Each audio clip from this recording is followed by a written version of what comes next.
Hello, and what is going on, everybody? It is Master of GDS, and I am joined by my lovely wife, Riding Raven. And we're back for another episode of Psycho-Synopsis. Yay!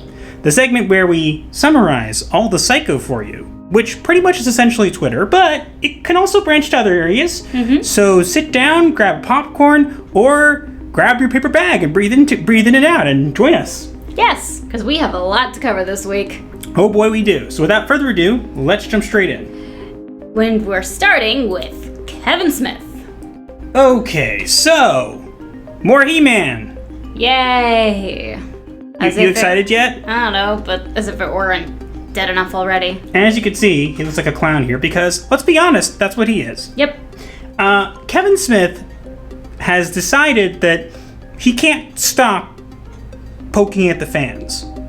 It's obviously not at all his fault. And so he has to attack everybody else because Kevin Smith can't be wrong.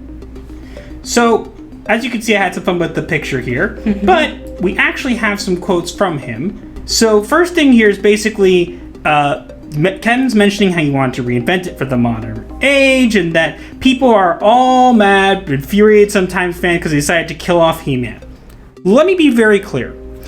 Nobody would care if you killed off He-Man if you hadn't falsely advertised your show claiming that it was all about He-Man. Pretty much.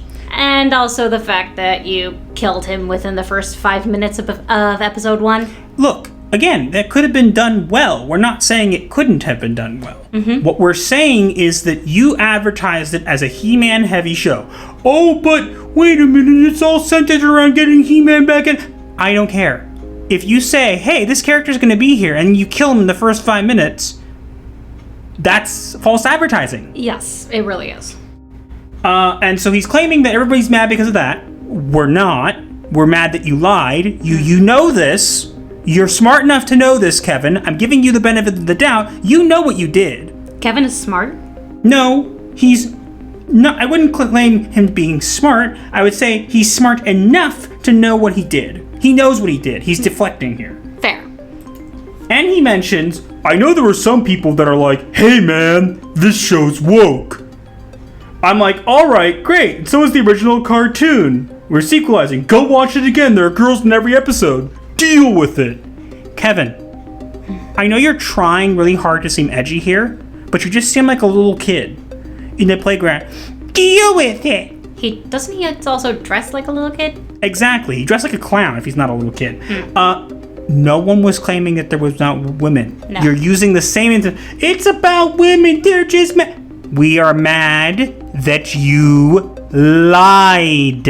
You are a liar. You lied. It's not difficult. It's not rocket science. I know that would be beyond you, but it's not that difficult to understand that you claimed one thing and gave us something else. Mm-hmm. Not saying you can't walk it back in the second part or whatever, but no one's coming back because you're a liar. Liar, liar, liar. Get that into your thick skull. If there's anything in your skull. Probably there's a little sign that says room for rent. Like anyone's gonna want to rent that. Yeah, Hollywood will. They'll just put their propaganda right in there, you know? Oh yeah, they do that with everybody these days. Yeah. And he also said, it's been interesting seeing who is a hardcore fan. Because anybody that's like, oh man, there's not enough He-Man or something like that, doesn't understand the show that we based it on. There were episodes where he lost the sword and never became He-Man. It wasn't like He-Man always saved the day. His friends helped him, and that was the point of the show. Again, Kevin, you're projecting here. Yep. We all know all of this. We're not stupid. We are upset because you are a liar. You are a liar. You came out and said one thing and gave us something else. What did you expect? Oh, you didn't expect much. You expect us all to bow down and praise you. Well, guess what, Kevin? You ain't that important. No one's praising you, dude. You ain't that important. Because no one's praising you. Yeah. And it's just ridiculous that it's always blame the fans. Fans are wrong. Bar women, blah, blah, blah. It's old, Kevin. I know that you like to dress like a kid. You'd think if you can dress like a kid, you'd be smart enough to come up with original insults. But of course, as we said, room for rent. Yeah, pretty much. So now we're going to continue to talk about He-Man. I know, bait and switch here, right? But in regards to this, talking about He-Man, we are also going to be mentioning Korra. Okay. Ugh. So you're probably wondering, how in the world is Korra from The Legend of Korra coming up here? Well, we have a post from Netflix Geeked here that says, the Masters of the Universe Revelation creative team was inspired by Wonder Woman and The Legend of Korra, designing the women of Masters of the Universe Revelations with a more realistic, muscular perspective than their past iterations. Except Gal Gadot is not as muscular as a man. And if you look at the pictures here, doesn't have much muscles, muscle. Just pointing out. Yeah. Now, the funny part of this, and I'm surprised when people aren't angry about this, is we discovered something pretty interesting. I want to give a shout out to Stitch King for discovering this. Korra's character design was based on Gina Carano. Oh no, not Gina! We hate Gina! The SJWs love Korra because she's everything they wish they were. Toxic, insane, self-absorbed, strong. She's a bad character, basically. She was badly designed, and honestly, look, if you like the show, you're more than welcome to like the show. Yes, but please understand why those of us who prefer Avatar: The Last Airbender are not fans of The Legend of Korra. And because it craps on all the original characters. It really does. But again, it's hilarious that it's like, oh yeah, so Tila's based off of a character that was based off of Gina Carano? Time for it to be canceled, right? Because it has Gina in it, right? Isn't that how it works? Wah, wah. Yeah. I just think it's funny. It's hilarious. They hate Gina. So now what are they going to do? Are they going to say, oh no, now we can't like Korra anymore? You notice that no one's actually done that, which is strange. You'd think by now there would be like outrage, and there's silence. Oh yeah, I guess they've just stopped hating on Gina then.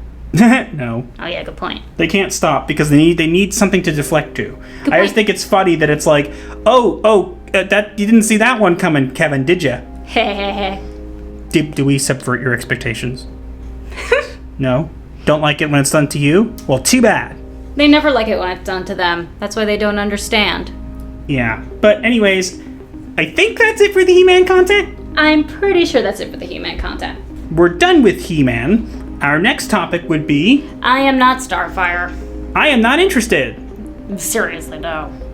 Are you interested? No. No, I'm interested in making fun of it, and that's what we're gonna do. Yay. So we have here the stereotypical image that was put out where she's making fun of her mom, trying to be caring for her. But basically, long story short, the book's completely out now, and it's garbage. That's insulting to garbage. It's Dumb Starfire? Dumb Starfire, exactly. And basically, this makes her a very unlikable character. As you can see, not the superhero speech. You don't know what it means to try and do something you can't do. And notice she's always eating something. And this is not just a one-time occurrence. Here she is stealing food from her mom and her date. Right after having pizza. I thought you had pizza. I did. Swipe. The snacks are for my guest. That's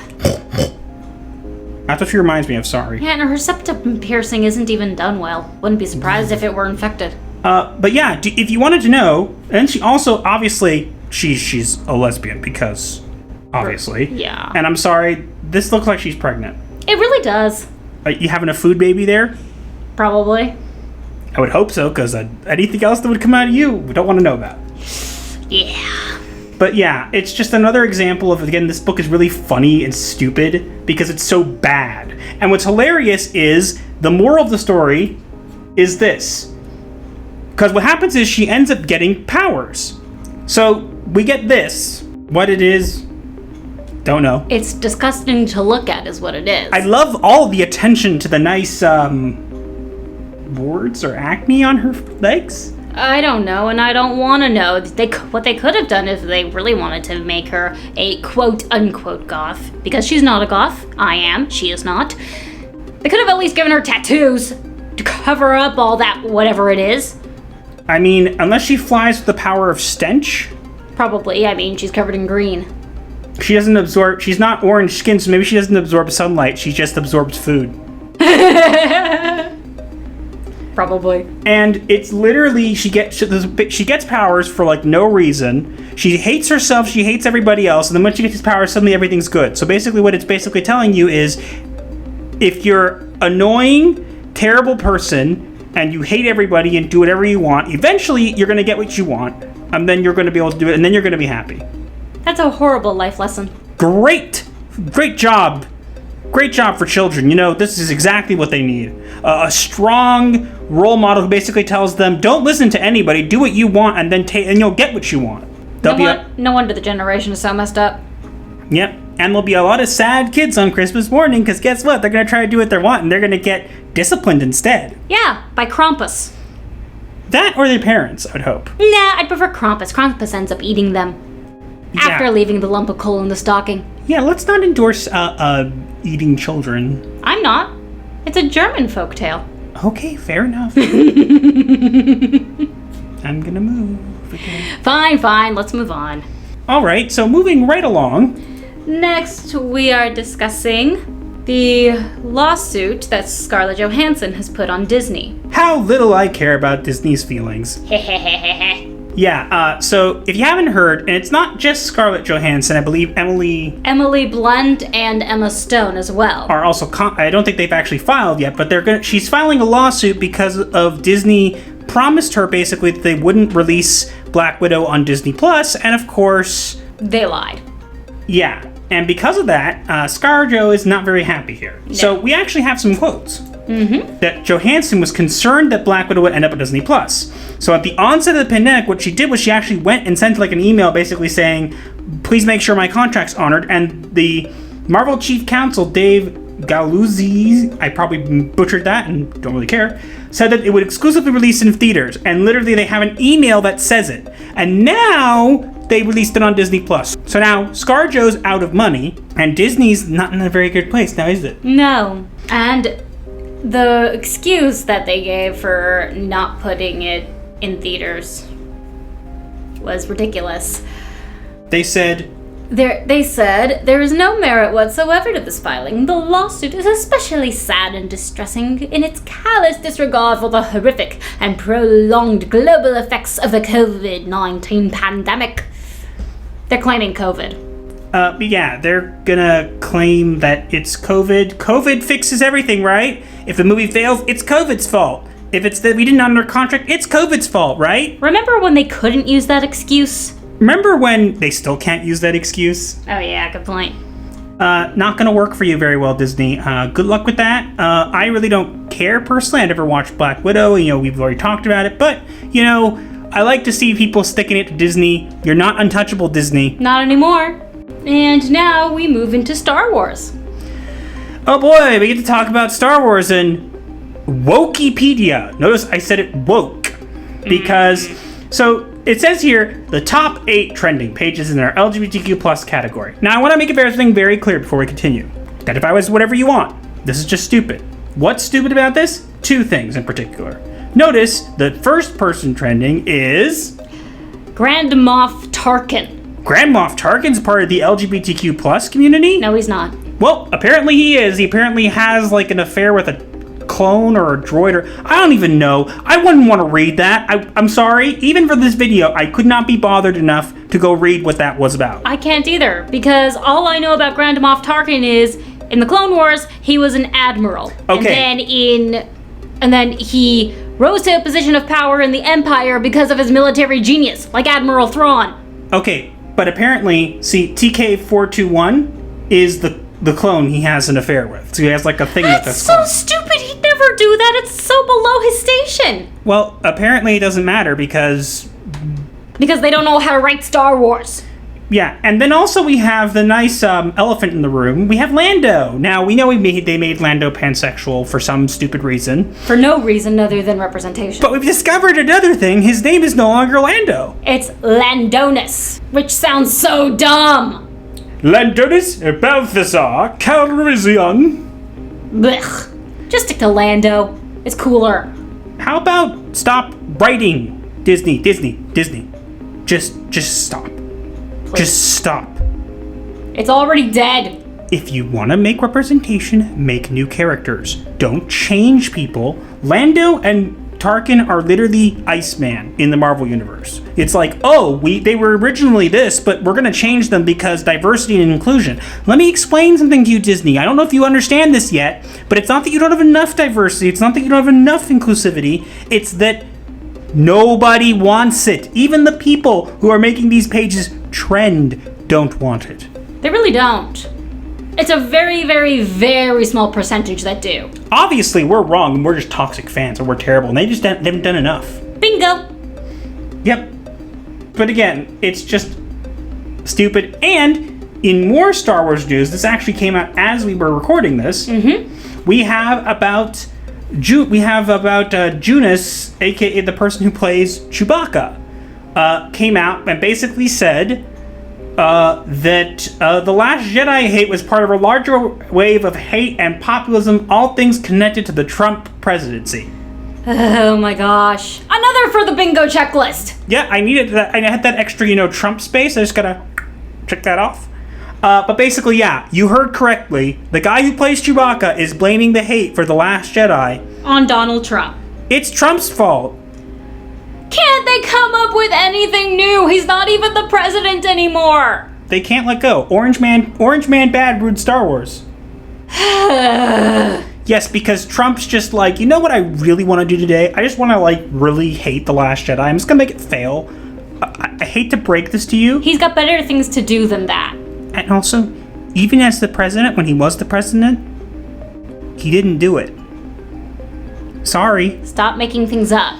Stop giving us stupid excuses for your failures. That's what they are. Failures. Yeah. And again, there are people who like this movie, and if you like it, you are more than welcome to enjoy it. We're not saying you can't. We're saying it's okay if you do. We're also saying if you really are going to say that, okay, I like this movie, and the reason everybody hates it is Trump. You're weird. And there's no reason to argue with you. You're too far gone. Oh, yes. It doesn't have to be political. There doesn't have to be excuses. Just own up to the fact that not many people liked it. There are who do, but more people disliked it than liked it, and that's okay. There would be much less backlash if you just owned up to it. But of course, can't do that, can you? 'Cause Orange Man bad. There would also be much more backlash if they could just let it go. But they can't, honey. If they let it go, then how would we have bingo? Good point. But yeah, it's just another... Look, here's the thing. When it comes to these actors and actresses and whatever, they should just not talk. Mm-hmm. Look, you want to have your own political beliefs? Fine. But there's no reason to say, oh, this happened because of Trump, and this happened because of blah. There's zero reason for that. Yes. It's not true. We all know it's not true, and you're not fooling anybody. Nope. So, with that, we move on to Doctor Who. Ah, now I can see the fan base. Considering how much it shrunk, yeah. What fan base? Good point. But yeah, we're talking about Doctor Who again this week because news came out that Jodie Whittaker and Chris Chinable are finally leaving Doctor Who. A little too late, though. They're gonna leave after a couple of specials or whatever. The show's pretty much dead at this point. Yeah, there'll be 5 people who have Jodie as their avatar on Twitter with 10 different accounts screaming about how it's not the case, but it is. Nobody liked this series. Could Jodie have been a good doctor? Yes. The writing is the problem. It's not that we hate strong women. It's that you retconned a bunch of stuff, you made bad writing decisions, and it's come to bite you in the butt. Mm-hmm. Not to mention destroying 50 plus years worth of history and lore. And they don't care. No, they don't. But the thing is, the BBC is slowly but surely losing their licensing fee. And what's going to end up happening is they're going to end up eventually not being able to just get funded from people watching TV. And what's going to end up happening is... They're going to shut down? Well, they're going to have to advertise and give what the fans want to get money. Because right now they don't need to worry about money. They just get from the licensing fee. True.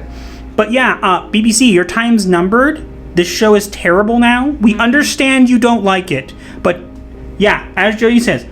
now I can see the fan base. It's because it's not there. It's tiny. It's small. It's 5 people on Twitter who scream about it. Doctor Who used to be my favorite show, and you guys ruined it beyond repair. Even if you retired it at this point, I don't know if it would ever come back the way it is. And, as my wife mentioned, it's not over yet. They're not leaving right away.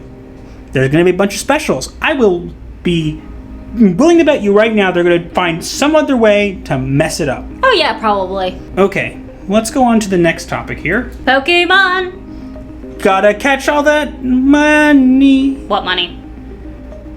The money they're spending to make this and they're never going to get back? Oh yeah. So it says put me out of my misery. So no, we're not getting Detective Pikachu 2. Netflix has decided to pick up Pokémon. And make it a live action series. How much do you want about they're going to race swap a gender swap?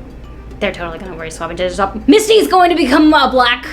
Misty's a ginger. Yeah, they're going to make her black. Watch, we're calling it now. They're going to make Misty a black woman. Watch them do it. Oh my god, she's totally gonna be the next victim. The next victim of the Ginger side. ginger side, yeah. Ugh. As a ginger, I would like to ask again, Hollywood, where's my representation? Seriously. So yeah, nobody asked for a live-action Pokemon series. We didn't want it. Netflix, you're going to give it to us. And I'm sorry, you don't have a very good track record for taking old franchises and making them seem good anymore. Seriously. You do not. Just leave it alone, please. Gotta catch 'em all. If you mean the flu, yeah. No, I was going to say fans. They don't have the balls to do that. Oh, nice one. And with that, we move on to our last topic having to do with anime. Takakawa! We're actually ending off on some good news. Yay! The president of Takakawa has come out and said basically that he apologizes for his statements about censoring anime, and he actually gave back a portion of his salary as like Compensation for what he said, and that they're not going to censor anime that way, and it was not meant that way. Wow. Thank God for Japan. I'm sorry, but Hollywood needs to start having this practice. If you make a TV show or you do something and you may lose the money, you should lose some of your pay. Yeah, but they're not gonna do that. But regardless, this shows that they care about fans. Mm-hmm. It's Japan. Of course they care. Well, they care about money and other things, but as well, they care about fans enough that they felt like they needed to come up with something to talk about it, and they needed to actually make a statement and say, "Hey, we're not going to do this." Yes. Which, props to them. I was really worried about it when it came out, and I'm glad it was a misunderstanding. And even that he owned up to it. He's like, "Look, I made a mistake. Here's some of my Here's some of my paycheck." Yeah. He didn't say no, it's your fault. He said, "No, you're right. This is on me. I'm taking responsibility." Learn, Hollywood. I know it's difficult for you to do that with the one brain cell you have, but if we bang you against the wall eventually enough times, maybe it will jar something loose. All hail Japan. But yeah, so some good news is that anime is not as in danger as we thought. That doesn't mean that they don't still have their eyes on it. They do. Of course they do. But it's not as in bad shape as we would have thought. Yes. All right, and now we move on to the diagnosis of the week. So we have a kind of interesting diagnosis. It's similar to one that we've done in the past, but we think this one would fit pretty well. Tell us. So the diagnosis of the week is psychological deflection. And do explain it. So it's basically similar to blame shifting. It's a narcissistic abuse tactic. It basically what it is it's taking the attention away from certain behaviors by putting it onto somebody else. For example, the fans. You're toxic. You just don't like strong women. Blah, blah, blah, blah, blah, blah, blah. Putting it onto the fans. And it's because they shift the blame off of themselves onto the fans and other things because they can't bear the burden of their own responsibility. Yep. So they as it says, they use scapegoats, and it's trying to control the emotions of other people around them, and that's what they do. The small people who don't like the big toxic angry fans will attack them on Twitter. Will they go buy the product and watch what you're doing? You're pandering to them? No. No, of course not. They won't, because they never did. Nope. But I think this is a really good definition for this week. Let us know what you think in the comments below. Also, make sure to like, share, comment, and subscribe with notifications on so you do not miss your weekly therapy session. Because you don't want to get charged. And let your friends know that we do take referrals. Now, before we go, letting you guys know, Psycho-Synopsis is going on a 2-week break. We are heading off to Vegas. Woo! For the fan meetup with Nerdrotic. We're so excited for that. Yes, we are. But we're leaving on a Sunday and coming back on a Sunday, which will mean that we won't have the amount of time to make videos. However, never fear, I'm going to try to, with the help of my wife, get 1 or 2 videos out, maybe a Q&A video and some other things. If we can, we're going to do our best. Yes. But just so you guys know, there won't be a Psycho-Synopsis next week or the week after, but there will be resuming the week after that. Indeed. And with that, follow us both on Twitter at Master of the TDS and at Writing Raven 2. Also follow me on Wattpad for well-written stories that are not at all woke. And that don't involve pseudo-goth girls with pink hair that fly with acne. I mean, I do have a couple goth girls in my stories, but not at all like what that was written there. Because what that was in there was not a goth! But yeah, that's all we got for this week. We will see you guys again in another video, but we will also, for Psycho-Synopsis, we will see you in 2 weeks from now. And if you're going to the Vegas meetup, we'll see you there as well. Yeah. Alright, that's it then. Gothic Therapy, out.